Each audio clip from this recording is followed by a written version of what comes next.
Malem the Mari Suba military power ni Hariba leibak asigi lanmee sing Kangpokpi district ki Saibol gi mapham singda Chansinkhre Kuki Militant singi bunker Thugaiduna ngamdana leirakhiba adu ngasi mai pakre tha asigi hokhiba tang kunmari amasung kunmanga gi lonaba hingdagi hoduna Kuki Militant singna Imphal district ki manung chana leiriba Kangpokpi sanasabi santi khongbal gi maitei khulsing tamna manak nakpada leiba chingi saruk singdagi bom amasung afaba makhal gi nongmai kapsilaktuna landarakhiba matung ngarang nungthildagi hoduna security force ke apunba timna Kuki Militant singna leiriba Saibol bungpi twichin pipe mall amasung Khonomphai gi mapham singda changsinduna operation chathanaba hotnaki adubu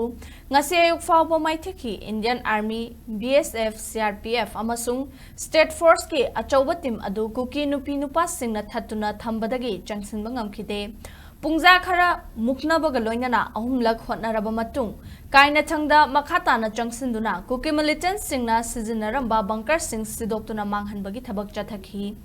security force na changsinbagi drone footage amada ubagi matung ina Kuki Militant singna nupi personnel yauna changsilakliba security force ke combined team aduda atat akham laitana nung thazilakhi security force na Kuki Militant singi mapham adu yauna changsinbada Kuki Militant sing makhogi bunker thadoktuna chenkhi hairi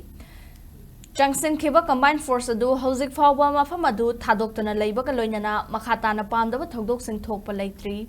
nakal amaromda khut thoknabagi thodok thokraba matung